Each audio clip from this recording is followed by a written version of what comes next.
ಎಲ್ಲ ಬಾಯಿ ಮತ್ತಲ್ಲಿ ಹೇಳಿದ್ರೆ ಅರ್ಥ ಆಗಲ್ಲ. ಹುಡುಗಿರ್ ಪಿಜಿ ಹತ್ರ ಬಂದು ತರಲೆ ಮಾಡ್ತಾ ಇದ್ಯಾ? ಇರು ಪೊಲೀಸವ್ರನ್ನ ಈಗ್ಲೇ ಕರೆಸ್ತೀನಿ. ರೀ, ಅದ್ ಯಾವ ಪೊಲೀಸ್ನ ಕರ್ಸ್ತಿರೋ ಕರ್ಸಿ. ನೀವು ಪೊಲೀಸ್ ಕರ್ಸ್ತೀನಿ ಅಂದ ತಕ್ಷಣ ಹೆದರ್ಕೊಳಕ್ಕೆ ನಾನೇನಿಲ್ಲಿ ಗಲಾಟೆ ಮಾಡಕ್ ಬಂದಿರೋ ಪುರ್ಕಿ ಅಲ್ಲ. ನೋಡಿದ್ಯಾ ನಿನ್ ಕೊಬ್ಬು? ಕರೆಸ್ತೀನಿ ಇರು. ಅಕ್ಕ ಅಕ್ಕ ಪ್ಲೀಸ್ ಅಕ್ಕ ಬೇಡ, ಅವನು ನನಗೆ ಗೊತ್ತಿರೋನೆ. ಗೊತ್ತಿರೋ ಹುಡುಗ ಅಂದ್ರೆ ಇಲ್ಯಾಕಮ್ಮ ಬಂದು ಗಲಾಟೆ ಮಾಡ್ತಿದ್ದಾನೆ? ಓ, ನೀನ್ ಲವರಾ? ಹೇಳಮ್ಮ, ನೀನ್ ನೋಡಿದ್ರೆ ಆ ಥರ ಕಾಣಿಸಲ್ವಲ್ಲ, ಒಳ್ಳೆ ಹುಡುಗಿ ತರ ಕಾಣಿಸ್ತೀಯಾ? ಯಾರಿವನು? ವಹಿಸ್ಕೊಂಡೆಲ್ಲ ಬರಬೇಡ. ಈ ತರ ಗಲಾಟೆ ಮಾಡ್ತಿದ್ರೆ ಅಕ್ಕಪಕ್ಕದವರು ಕಂಪ್ಲೇಂಟ್ ಕೊಟ್ಟು ಪಿಜಿ ಲೈಸೆನ್ಸ್ ಕ್ಯಾನ್ಸಲ್ ಮಾಡಿಸ್ತಾರೆ. ಅಯ್ಯೋ ಅಕ್ಕ, ಇವನು ನಮ್ಮ ಮಾವನ ಮಗ. ಮನೇಲೇನೋ ಸಮಸ್ಯೆ ಆಗಿತ್ತು, ಅದಕ್ಕೆ ಹೇಳೋಗೋಣ ಅಂತ ಬಂದಿದ್ದ ಅಷ್ಟೆ. ಪಿಜಿಲಿರೋ ಅರ್ಧಕ್ಕರ್ಧ ಹುಡುಗಿರೆಲ್ಲ ಮನೇಲಿ ಪ್ರಾಬ್ಲಮ್ ಆಗಿನೇ ಕಣಮ್ಮ ಬಂದಿರೋದು. ನಿಮ್ ಪ್ರಾಬ್ಲಮ್ ಎಲ್ಲ ಇಲ್ಲಿ ತಗೊಂಡ್ ಬಂದು ಎಲ್ರಿಗೂ ತೊಂದರೆ ಕೊಡಬೇಡಿ. ಬೇಗ ಅದೇನ್ ಮಾತಾಡ್ ಕಳ್ಸು. ಹಂಗೆ ಇವನ್ಗೋಸಿ ಯಾರ ಹತ್ರ ಹೆಂಗ್ ಮಾತಾಡ್ಬೇಕು ಅನ್ನೋದನ್ನ ಸ್ವಲ್ಪ ಕಲಿಯಕ್ ಕೇಳು.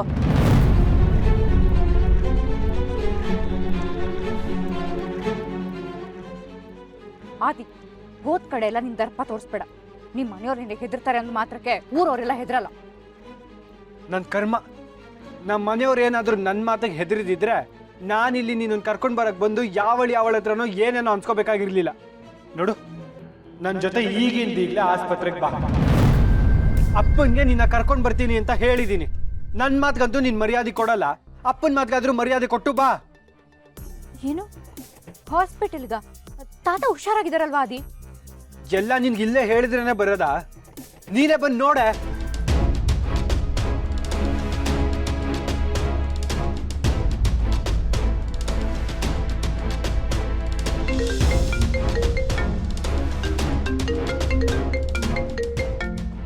Hello Adi, where are you? ನಾನು ಬ್ಯುಸಿ ಇದ್ದೀನಿ ಅಂತ ಗೊತ್ತಲ್ವಾ ಶಮಿ? ಯಾಕೆ ಕಾಲ್ ಮಾಡ್ತಿದ್ಯಾ? I call you later. Adi, ಒಂದ್ ನಿಮಿಷ. ನೀನು ಆ ಲಕ್ಷ್ಮಿನ ನೋಡಕ್ ಹೋಗಿದ್ಯಾ? ಆದಿ, ಟೆಲ್ ಮಿ ಆದಿ. ನಾನೀಗ ಆಸ್ಪತ್ರೆಗೆ ಹೋಗ್ತಾ ಇದ್ದೀನಿ. I call you litre.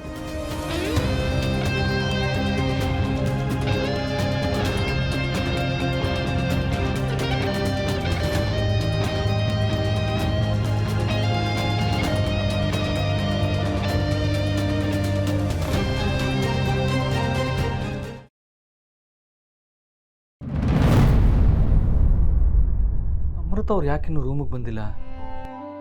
ಮೊದಲಾದ್ರೆ ರೂಮ್ ಬಿಟ್ಟು ಹೊರಗಡೆ ಹೋಗ್ತಿರ್ಲಿಲ್ಲ.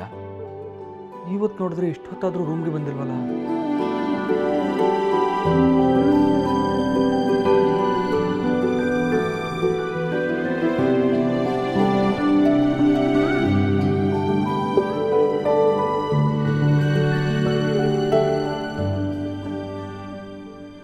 ನೋಡಿದ್ರೆ ಅದಕ್ಕೆ ನಮ್ಮ ಅಮೃತನ ತವ್ರ ಮನೆಗೆ ಹೋಗಿ ಬಂದಮೇಲೆ ನಗೋದನ್ನ ಕಲ್ತ್ಕೊಂಡ್ಬಂದ್ಬಿಟ್ಟಿದ್ದಾಳೆ. ಕುಮುದ, ಅವಳಿಗೆ ನಗಕ್ಕೆ ಗೊತ್ತಿರಲಿಲ್ವಾ? ನನ್ನ ಕಣ್ಣಿಗೆ ಅವಳ ನಗು ಮುಖ ತುಂಬ ಸಲ ಕಾಣಿಸಿದೆ. ಹಂಗೆ ಹೇಳಿ ಅತ್ತೆ, ನಾನೇನು ಬೆಂಗಳೂರಿಗೆ ಹೋಗಿ ನಗೋದು ಕಲ್ತ್ಕೊಂಡು ಬಂದಿಲ್ಲ ಆಂಟಿ. ಅತ್ತೆ ಸೊಸೆ ಒಂದಾಗ್ಬಿಟ್ರಾ? ಇನ್ನು ನನ್ನ ಮಾತು ಎಲ್ಲಿಂದ ನಡೆಯುತ್ತೆ? ಆಂಟಿ, ಈ ಮನೇಲಿ ನಿಮ್ಮ ಮಾತೇ ನಡೆಯೋದು. ನಾವೆಲ್ಲ ಜಸ್ಟ್ ಹಿಂಗೆ ಅಷ್ಟೆ. ಹಂಗೆ ಹಿಂಗೆ ಅಂದರೆ ನಿಮಗೆ ಹೇಗೆ ಅರ್ಥ ಮಾಡಿಸೋದು? ಚಿತ್ರಾನ್ನಲ್ಲಿ ಮೇನ್ ಏನು ಹೇಳಿ ಅತ್ತೆ? ನೀವು ಹೇಳಿ. ಚಿತ್ರಾನ್ನದಲ್ಲಿ ಅನ್ನನೇ ಮೇನ್ ಕಣಮ್ಮ. ಆಮೇಲೆ ಎಣ್ಣೆ, ಕಡಲೆಬೇಳೆ, ಉದ್ದಿನಬೇಳೆ, ಸಾಸಿವೆ, ಕಡಲೆಕಾಯಿ ಬೀಜ, ಹಸಿಮೆಣಸಿನ್ಕಾಯಿ, ಕರಿಬೇವು. ಅಷ್ಟೇನಾ?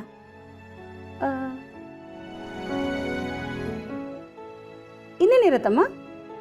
ಅರ್ಶಿಣ.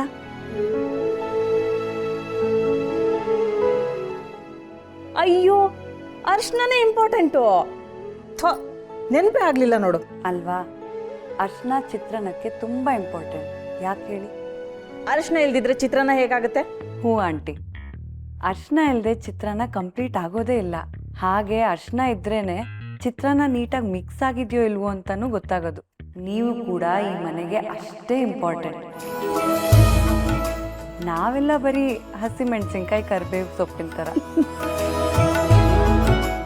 ಅಬ್ಬಬ್ಬಬ್ಬಬ್ಬಾ ಇಷ್ಟೊಂದು ಮಾತಾಡಕ್ ಬರುತ್ತೆ ನಮ್ಮ ಅಮೃತ ನಿನಗೆ? ಜಾಸ್ತಿ ಮಾತಾಡ್ಬಿಟ್ನಾ ಆಂಟಿ? ಇಲ್ಲ ಕಣಮ್ಮ, ಮಿತಿಯಾಗಿ ಮಾತಾಡಿದೆ. ಹೋಗು ಪುಟ್ಟ, ಹೊತ್ತಾಯ್ತು, ಹೋಗಿ ಮಲ್ಕೋ ಹೋಗು.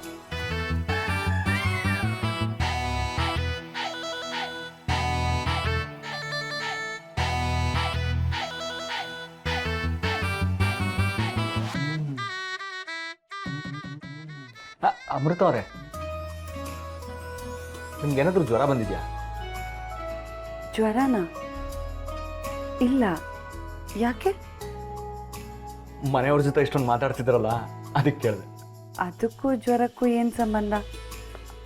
ಅಲ್ಲ, ಕೆಲವರು ಜ್ವರ ಬಂದರೆ ಜಾಸ್ತಿ ಮಾತಾಡ್ತಾರಲ್ಲ, ಸೊ ನಾನು ಆರಾಮಾಗೇ ಇದ್ದೀನಿ. ನಂಗೆ ಜ್ವರ ಬಂದರೆ ಮಾತಾಡ್ದೇನೆ ಮಲ್ಕೊಂಡ್ಬಿಡ್ತೀನಿ. ಹೇಗಿದ್ದರೂ ನಾನು 6 ತಿಂಗಳಲ್ಲಿ ಇಲ್ಲಿಂದ ಹೊರಡೋಳು. ಇರೋಷ್ಟು ದಿನ ಅವ್ರ ಜೊತೆ ಖುಷಿಯಾಗಿರೋಣ ಅಂತ ಅಷ್ಟೆ. ಎನಿವೇಸ್, ನಾನು ಮಲ್ಕೊಳ್ತೀನಿ. Good night.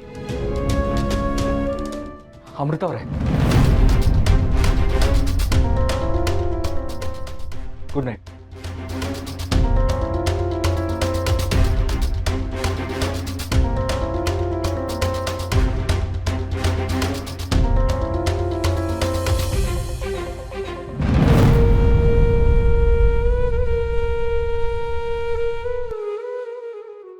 ಲಕ್ಷ್ಮಿ ಅಜ್ಜಿ,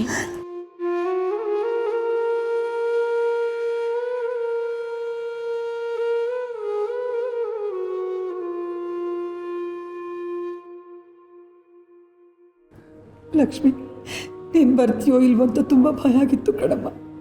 ಸಾರಿ ಅಜ್ಜಿ. ನಿಮ್ಮ ತಾತ ಪ್ರತಿ ಉಸಿರಲ್ಲೂ ನಿನ್ನ ಹೆಸರೇ ನೆನಪು ಮಾಡ್ಕೋತಿದ್ದಾರಂತೆ. ಲಕ್ಷ್ಮಿ, ನಿಮ್ಮ ತಾತನ ಹತ್ರ ಮಾತಾಡು.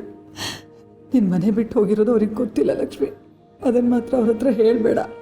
ಇಲ್ಲ ಅಜ್ಜಿ, ನನ್ನ ತಾತನ ಹತ್ರ ಯಾವ ವಿಚಾರನೂ ಹೇಳಲ್ಲ. ನಾನು ನಂಬೋ ದೇವರು ತಾತನ ಕಾಪಾಡ್ತಾನೆ ಅಜ್ಜಿ.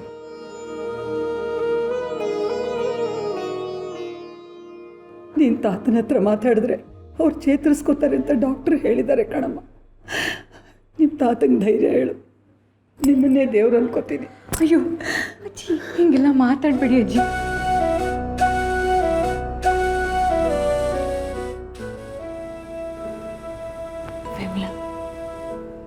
ಅತ್ತೆ ಸ್ವಲ್ಪ ಓವರಾಗಿ ಆಡ್ತಿದ್ದಾರೆ ಅಂತ ಅನ್ನಿಸ್ತಾ ಇಲ್ವಾ ನಿನಗೆ? ಅವಳ ವಿಷಯ ಅಂದರೆ ನಮ್ಮನೇಲಿ ಎಲ್ಲರೂ ಓವರಾಗೇ ಆಡ್ತಾರೆ. ಈ ಡಾಕ್ಟರ್ಗಳು ಸರಿಯಾಗಿದ್ದಾರೆ. ಮೆಡಿಸಿನ್ಸ್ ಮಾಡದೇ ಇರೋ ಕೆಲಸ ಇವಳು ಮಾಡ್ತಾಳಾ? ಕರ್ಮ. ಅಮ್ಮ, ನೀ ಸ್ವಲ್ಪ ಸಮಾಧಾನ ಮಾಡ್ಕೊ, ಟೆನ್ಷನ್ ತಗೋಬೇಡ.